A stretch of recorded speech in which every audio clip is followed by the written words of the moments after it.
بسم اللہ الرحمن الرحیم۔ اللہ علیہ فرماتے ہیں سونا جنگل رات اندھیری چھائی بدلی کالی ہے، سونے والوں جاگتے رہنا چوروں کی رکھوالی ہے۔ سونے والوں جاگتے رہنا چوروں کی، یہاں تو لوگ ہمارے عقائد کو تباہ کر رہے ہیں، صحابہ اور اہل بیت کے بارے میں، حضور کی نسبتوں کے بارے میں، اور ہمیں فکر نہیں ہے۔ اتنی دور لے جایا جا رہا ہے، اتنا فکری انتشار نہیں کہا۔ حضرت ربیعہ بن کعب کی وہ حدیث تو سارے لوگ سناتے ہیں کہ وضو کرایا کرتے تھے تو نبی پاک نے فرمایا کچھ مانگ لے، انہوں نے جنت میں نبی پاک کا پڑوس ہی مانگ لیا، یہ بخاری میں موجود ہے۔ لیکن وہ والی حدیث بھی پڑھو کہ جب نبی پاک نے انہیں کہا کہ ربیعہ تو مجھے وضو کراتا رہتا ہے، شادی کیوں نہیں کرتا؟ حضور نے نہیں فرمایا کہ اس کا ذاتی معاملہ ہے، میں شادی کراؤں گا، میں اس کام میں کیوں آؤں گا، شادی کیوں نہیں کرتا؟ اس کی حضور کوئی کاروبار نہیں، کوئی معاملہ نہیں، کوئی رنگ روپ نہیں، اور آپ کی خدمت سے بھی رک جاؤں گا۔ کہتے ہیں حضور خاموش ہو گئے۔ اگلے دن پھر پوچھا نکاح کیوں نہیں کرتے؟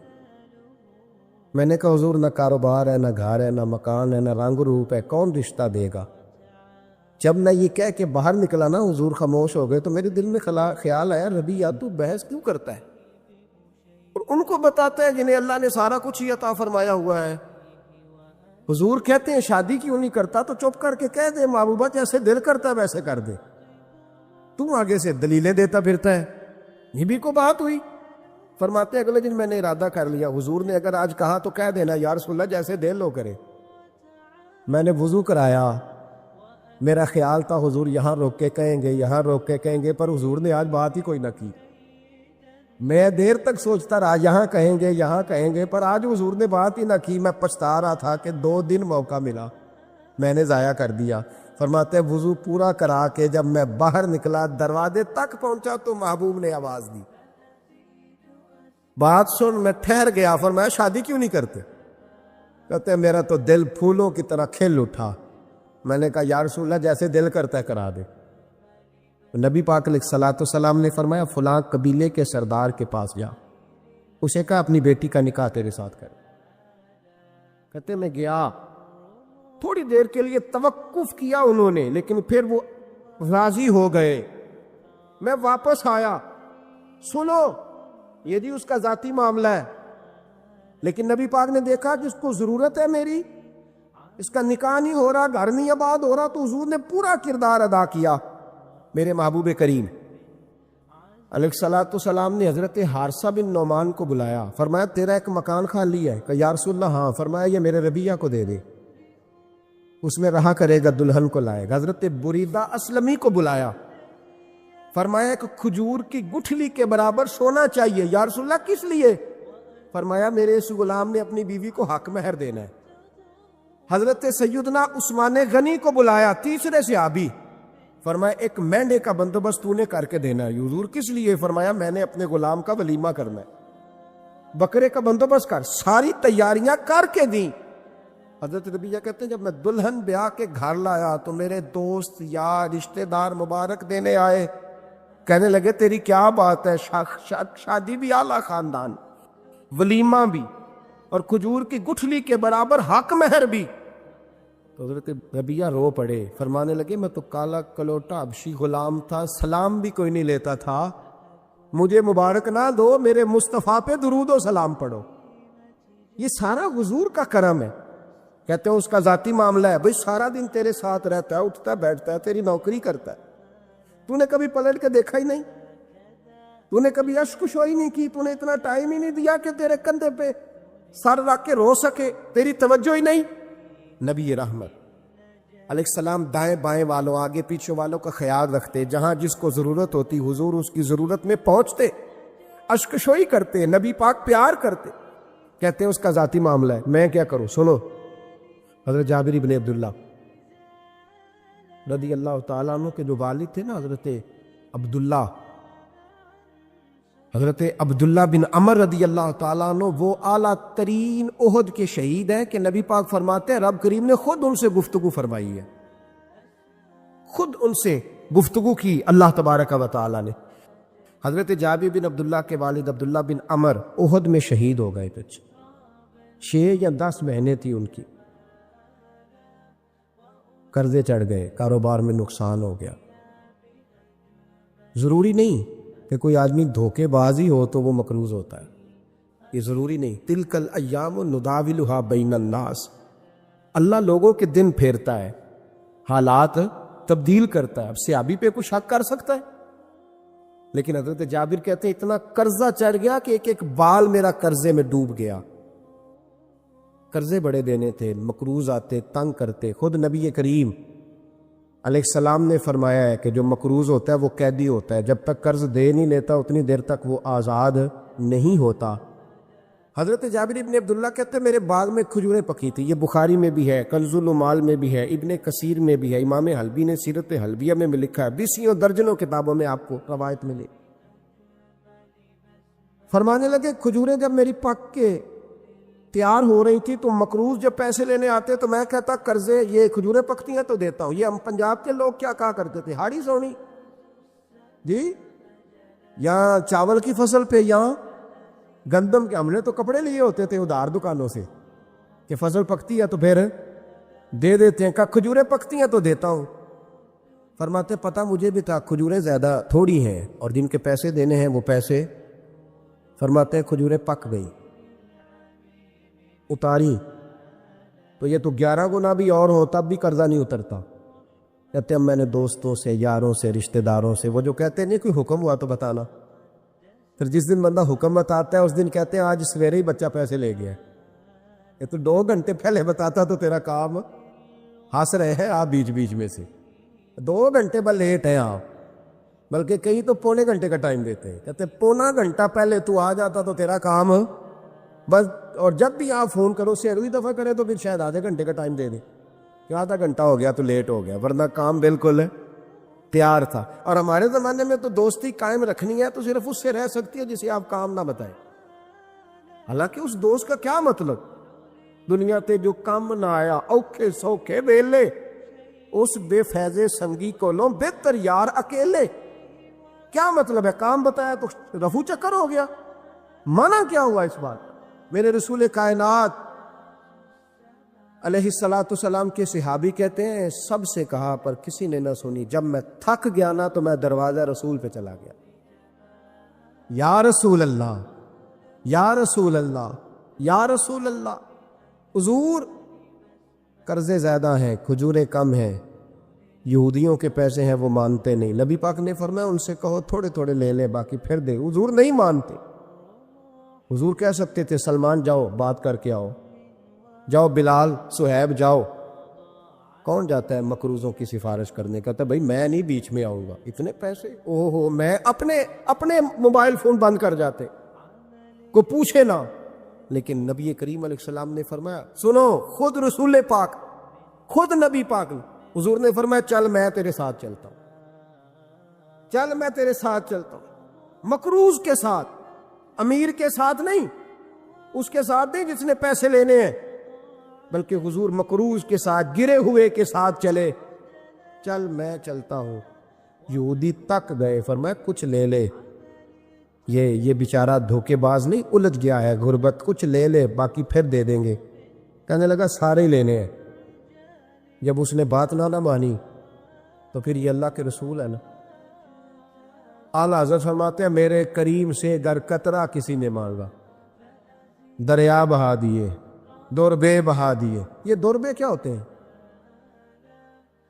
یہ مجھے پوچھا تھوڑے دن پہلے ایک شخص نے، آپ سنتے رہتے ہیں نا شعر، آپ تو ترجمہ پوچھتے ہی نہیں نا، کبھی پوچھ لیا کریں کہ اس کا معنی کیا ہے، کبھی پرچی لکھ لیا کریں تاکہ کوئی جب آپ سے پوچھے تو یہ دوربے کیا ہے، لفظ دوربے ہے ہی نہیں، اصل میں اعلیٰ حضرت کو پڑھتے نہیں نا لوگ، تو انہیں پتہ ہی نہیں وہ بات کتنی اعلیٰ، یہ لفظ دوربے نہیں ہے۔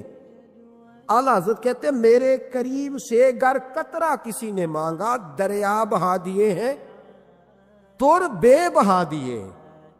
دور علیحدہ ہے اور بے بہا، دور کہتے ہیں ہیرے کو، ایک معنی ہیرا ہے، دور بے بہا، بے بہا کی تو سمجھ آتی ہے نا، دور بے بہا دیے ہیں یعنی ہیرے بے بہا دیے ہیں اسے۔ اب سمجھ آئی یہ بات کی، دریا بہا دیے ہیں، دور بے بہا دیے، یہ معنی ہے شعر کا۔ تو جب وہ نانا مانا یہودی، تو نبی کریم علیہ الصلوۃ والسلام فرمانے لگے نہیں تو پھر پورے لینے ہیں؟ کہنے لگا جی پورے لینے ہیں۔ حضور فرمانے لگے کل آ جانا، سارے دے دیں گے، پورے پیسے تیرے ملیں گے، تو آ جانا۔ حضرت جابر ابن عبداللہ کو حضور نے فرمایا کھجوریں اتار کے نا تو اپنے باغ میں ڈھیر لگا اور میں آیا۔ حضرت عمر حدیث کے راوی ہے، فرماتے ہیں بس رسول پاک چل پڑے، حضور نے کندھے پہ رومال رکھا، حضور چل پڑے، کوئی چٹائی نہیں بچھائی، حضرت جابر کہتے ہیں کوئی صوفہ نہیں رکھا، وہ پھولوں کے ہار میں حضور آئے، 2-3 چکر میرے باغ کے لگائے اور کھجوروں کے ڈھیر کے پاس بیٹھ گئے۔ فرمایا بلا جس کے پیسے دینے، بلا، اب تنگی داماں پہ نہ جا، اور بھی کچھ مانگ، بلا۔ فرماتے بندے کو بلایا، حضور نے فرمایا کتنے پیسے؟ حضور اتنے درہم دینار ہے۔ فرمایا کھجوریں تولتا جا اور دیتا جا۔ فرماتے میں دیتا گیا، میں نے کہا حضور اس کے پیسے پورے ہو گئے۔ حضور مسکرا کے فرمانے لگے چل 4-5 کلو کھجوریں اضافی دے دے، کوئی عرض نہیں۔ کہتے ہیں وہ بھی دے دی۔ حضور نے فرمایا بلا دوسرے کو، فرمایا اس کو بھی بلایا، تولتا گیا، دیتا گیا، حضور پورے ہو گئے۔ نبی کریم علیہ الصلوۃ والسلام نے فرمایا چل 4-5 کلو کھجوریں زیادہ دے دے۔ کہتے ہیں قرضے بھی دے دیے، 5-5 کلو کھجوریں بھی زیادہ دے دی۔ محبوب اٹھے، کچی زمین پہ بیٹھے تھے، حضور نے لباس مبارک کو جھاڑا، رومال کندھے پہ رکھا، فرمایا میں مسجد جا رہا ہوں، وہاں آ کے مجھے خبر دینا، وہاں آ کے مجھے بتلانا کہ جب میں آیا تھا تب کھجوریں زیادہ تھی کہ جب واپس گیا ہوں تب زیادہ ہے۔ وہاں مجھے آ کے اطلاع دینی ہے، بتانا ہے مجھے، وہاں آ کے میں جا رہا ہوں، مجھے بتانا ذرا وہاں آ کے۔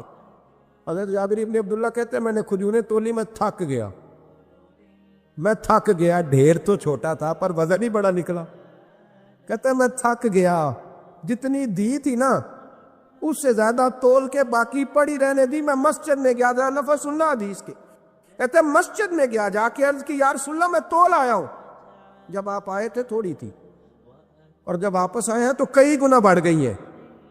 حضور نے پتہ کیا فرمایا؟ فرمایا یہ بات نا جو تو نے مجھے بتائی ہے، یہ بات ذرا میرے عمر فاروق کو بھی بتا، عمر بڑا راضی ہوگا، عمر کو بھی بتلا یہ بات۔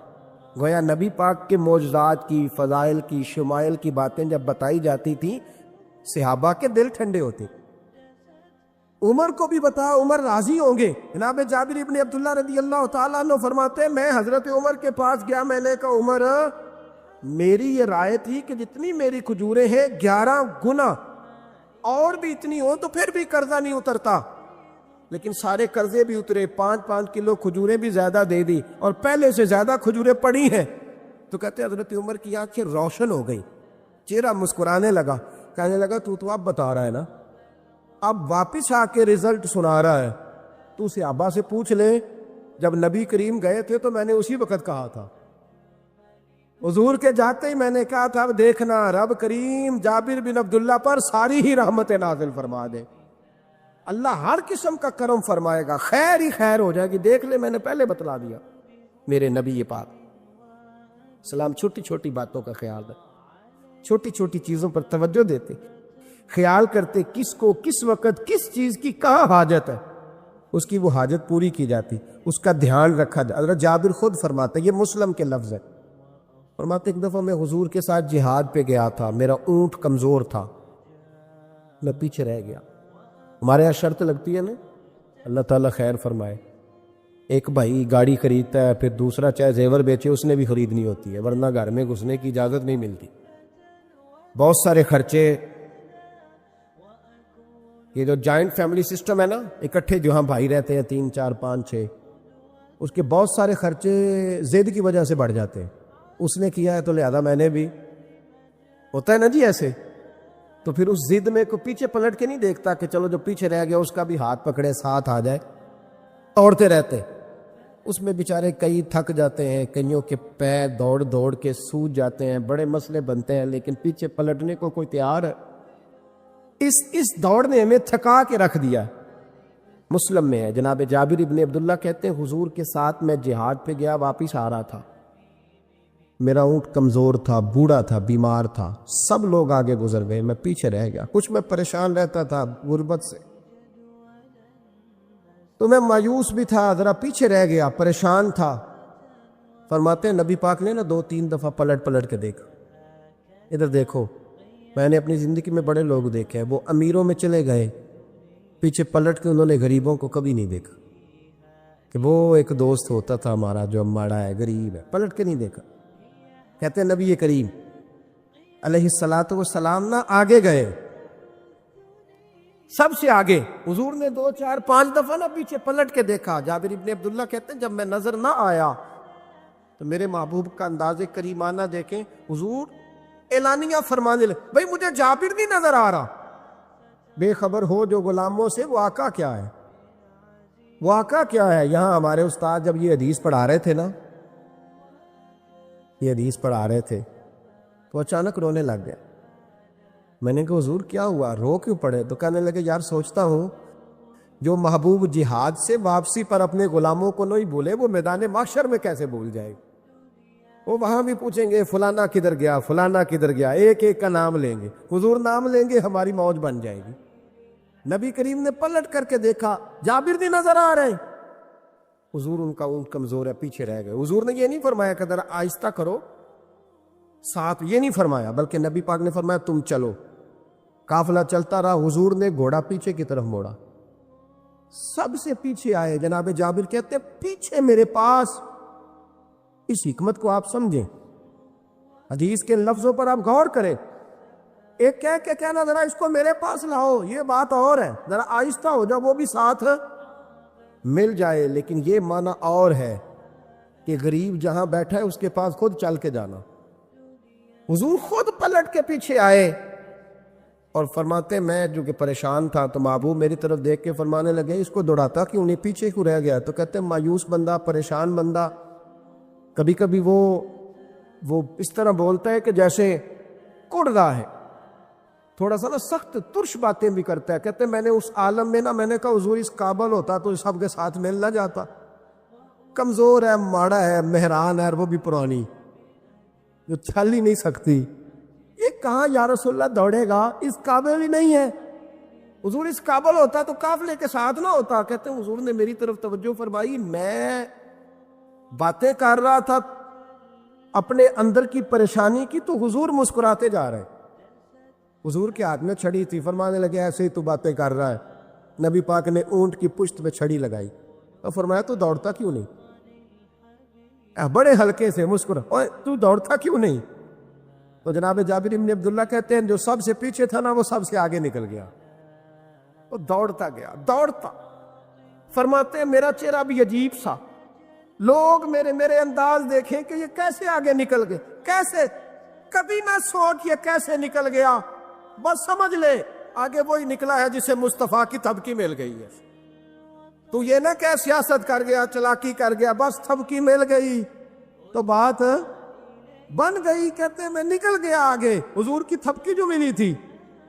حضرت جابر ابن عبداللہ کہتے ہیں حضور گھوڑا دوڑا کے میرے پاس آئے، خود حضور نے میرا اونٹ تیز کرایا نبی پاک کی برکت سے.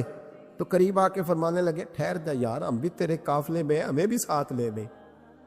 فرماتے اب تو میں رو ہی پڑا کہ خود بھیک دیں، خود ہی کہیں منگتے کا بھلا ہو، ٹھہر جا یار ہمیں بھی ساتھ لے لے. جناب جابر ابن عبداللہ رضی اللہ تعالیٰ عنہ فرماتے ہیں کہ جگہ پڑاؤ کیا، رکے، ٹھہرے کھانے پینے کو، نماز پڑھنے. نبی کریم نے مجھے بلایا، میں حاضر ہوا تو کہا یا رسول اللہ حضور حکم. تو محبوب فرمانے لگے جابر یار تیرا اونٹ میں نے نرالا ہی دیکھا، بوڑھا ہو کے سب سے آگے نکل جاتا ہے، بیمار ہو کے، کمزور ہو کے. کہتے ہیں میں چہرہ دیکھتا جا رہا ہوں کہ حضور سارا ہی پتہ ہے آپ کو، میں کیا عرض کروں. تو محبوب فرمانے لگے پسند آ گیا، بیچ نہیں دیتے میرے ہاتھ. یا رسول اللہ آپ رکھ لیں، حضور آپ کا یہ. فرمایا نہیں میں پیسے دوں گا. کتنے کا ہے؟ کہ یا رسول اللہ آپ رکھ لیں. فرمایا پیسے دوں گا. یا رسول اللہ مارکیٹ میں جاؤں تو 6-7 دینار کا بکے گا. فرمایا نہیں بھائی میں تو پورے 10 دوں گا. 6-7 نہیں، میں تو پورے حساب سیدھا. 6-7 کا کیا حساب ہوا، 10 پورے کا. حضور پھر بندہ نوازی ہے نا، کون بول سکتا ہے. حضور نے فرمایا بلال تیرے پاس 10 دینار تھے. حضور ہیں. فرمایا ان کو دے دو، اونٹ کے پیسے رکھ لو اور مال نہ مدینے جا کے دے دے.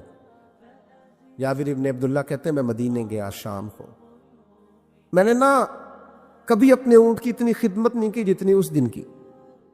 میں نے اسے بڑے پیار سے نہلایا، میں نے نئی رسی خرید کے اسے نکیل ڈالی. آج محبوب کی بارگاہ میں لے کے جانا ہے. کہتے ہیں تیاری کر کے نا، تیاری پوری تیاری کر کے، تن تندور ہڈاں دا بالن تے اسی ہاواں نال تپایا، کپ کپ مکیاں پیڑے کیتے، عشق پلیتھن لایا، تن دا سالن تے من دی ہانڈی، اتو نون صبر دا پایا. غلام فریدا وے میں ساری تیری، تینوں اجے یقین نہیں آیا. کہتے ہیں اسے بڑے پریم سے، بڑی محبت سے سجا کے، سوار کے، نکھار کے، تیار کر کے میں نبی کریم کی بارگاہ میں لے کے گیا. ظہر کی نماز پڑھ کے حضور نکلے، میری طرف دیکھا. میں نے کہا حضور پیسے لے لیے تھے، یہ آپ کا سامان ہے، مال ہے.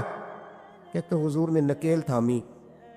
میں واپس پلٹا، ابھی گلی کی نکر مڑا نہیں تھا، حضور نے آواز دی، جابر ذرا سن تو صحیح. کہتے ہیں میں واپس آیا ہوں تو حضور مجھ سے باتیں کرنے لگے. فرمانے لگے یہ میرا اونٹ ہے، اسے کمزور اور بوڑھا نہ سمجھنا، کبھی جانوروں میں دوڑا کے دیکھنا، سب سے آگے نکل جاتا. اور کریم محبوب فرمانے لگے 6-7 دینار کا نہ سمجھنا، میں نے پورے 10 دینار کا خریدا. اور پھر حضور پھر مسکرائے، فرمایا جابر تمہیں پتہ ہے تحفہ لینے دینے سے محبت بڑھتی ہے؟ حضور ہاں. فرمایا رکھ لو، میں تمہیں تحفے میں دینا چاہتا ہوں، رکھ لو، میں تحفے میں دینا چاہتا ہوں. جناب جابر ابن عبداللہ کہتے ہیں میں واپس لوٹ رہا تھا، رو رہا اور کہہ رہا تھا جیسا نبی اللہ نے مجھے دیا، جیسا رسول اللہ نے، سب سے اولا ہو اعلیٰ ہمارا علم.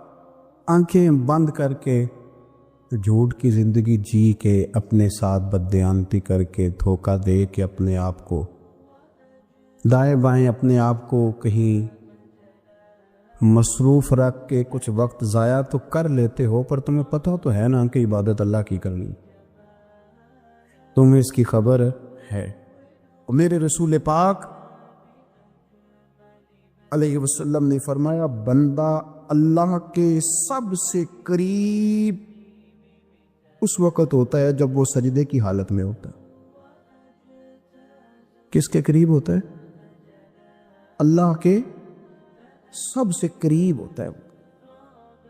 وہ بڑا نیڑے ہے رب کے، بڑا قریب ہے، اس لیے کہ وہ حالت سجدہ میں، وہ جب سجدے کرتا ہے نا، اس کی بارگاہ میں جب جھک جاتا ہے. آپ ذرا سجدے کی کیفیت دیکھیں نا، زبان بھی یہاں ہے، آنکھ بھی یہاں ہے، کان بھی، عقل بھی ساری، اس نے سارا کچھ رکھ دیا سجدے.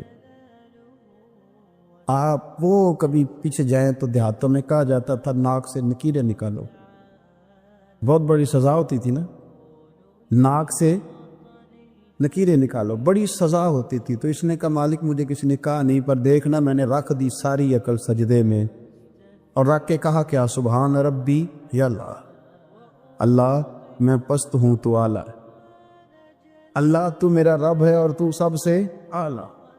اتنا، اور فرمایا جب یہ اس کیفیت میں ہوتا ہے تو پھر یہ اپنے رب کے قریب ہوتا ہے.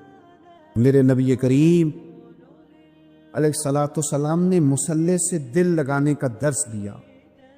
حضور نے توجہ دلائی. صحابہ اس ذوق کے حامل لوگ تھے، وہ کوشش کرتے تھے. جناب صدیق اکبر رضی اللہ تعالیٰ عنہ کا عبادت کا مزاج ہمیشہ قائم رہا. حضرت عمر فاروق ساری رات اللہ کے حضور کھڑے رہے.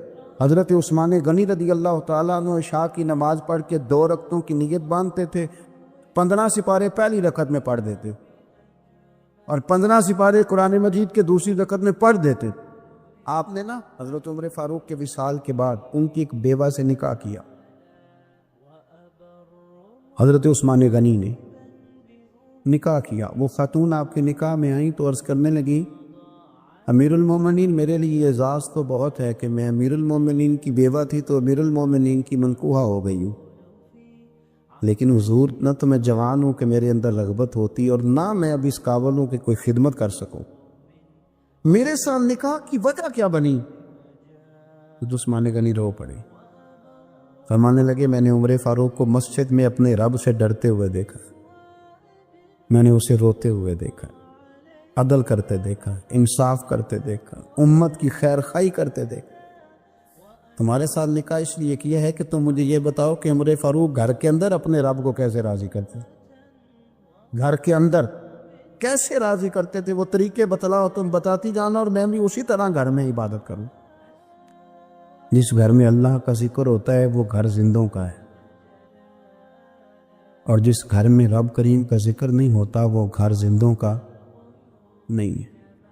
گھر نہ ہم نہ کتابوں میں پڑھتے ہیں کہ بزرگ کہتے ہیں، حضرت فضیل بن عیاض کہتے ہیں کہ میں ایک گلی سے گزر رہا تھا تو گھر کے اندر کسی قاری صاحب نے قرآن کی آیت پڑھ دی، وَلِمَنْ خَافَ مَقَامَ رَبِّهِ جَنَّتَانِ، میں تو میرے کانوں سے ٹکرائی تو اللہ نے میری کایا ہی پلٹ دی، میں توبہ کر گیا۔ اب گھر کے اندر سے آواز آئے تو صحیح نہ تلاوت کی، پر اندر سے آواز آتی نہیں ہے، ڈیک بجنے کی آواز آتی ہے، یا ٹی وی چلنے کی آواز آتی ہے، یا دھوم مچانے کی آواز آتی ہے۔ عبادت کا وہ جو خاص شوق تھا، وہ جو حسن تھا، وہ جو توانائی، وہ جو بات، ایک جگہ پہ ہم بیٹھے تھے تو وہاں ایک صاحب آئے اور انہوں نے آتے ہی کہا کہ مہربانی کریں ذرا مجھے مصلی دے دیں، میرے میں کچھ نفل رہ گئے۔ تو میں نے وضو کر لیا تو کوئی مصلی مل جائے، مصلی انہیں دے دیا گیا، وہ مصلی لے کے چلے گئے تو پیچھے ایک صاحب نے تبصرہ کیا کہ انہوں نے کتنا ریاکار بندہ ہے، لوگوں کو دکھا رہا ہے کہ میں نفل پڑھتا ہوں، ہے کو بات کرنے والی۔ میں نے اسے کہا، میں نے کہا تو مہربانی کرنا، اس طرح کی ریاکاری تو بھی کر، پکڑ مصلی اور جا تو بھی تھوڑی ریاکاری کر کے آ، اٹھ ذرا، شکر کر کوئی یہ ریاکار بھی ملا ہے، کوئی نفل پڑھ کے ریاکاری کر رہا ہے۔ اللہ کا میں کہتا ہوں کو پڑھے تو صحیح نہ، یا یہ کوئی دور ہے نفل پڑھنے کا، اس میں تو لوگوں کا مزاج ہی نہیں، طبیعت ہی نہیں۔ میں نے کہا چل مہربانی کر یہ دے مصلی اور تو بھی جا تھوڑی سی ریاکاری کرو تو صحیح نا، مزاج ہی نہیں، ذوق۔ جمعے کی نماز پڑھ کے یوں دنیا بھاگتی ہے، او ہو پتہ نہیں کون سی پیچھے آگ تھی جو بجھائی جائے گی، اور آج تک لوگ مسئلہ پوچھ رہے ہیں کہ جمعے کی بعد والی سنتیں کتنی ہوتی ہیں۔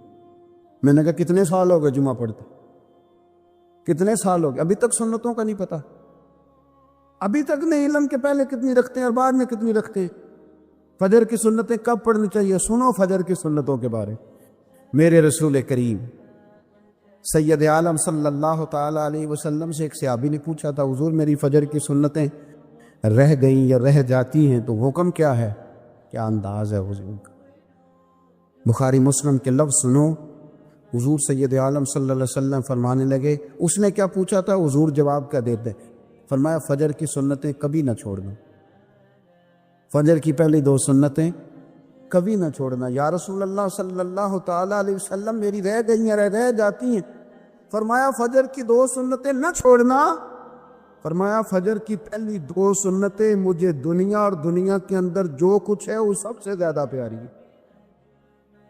فجر کی 2 سنتیں دنیا اور دنیا میں جو کچھ ہیں مجھے وہ سب سے زیادہ پیاری ہے، اس لیے فجر کی سنتیں نہ چھوڑ۔ اپنا ذوق، اپنی طبیعت، ہم نے نا ذوق غلط بنا لیا۔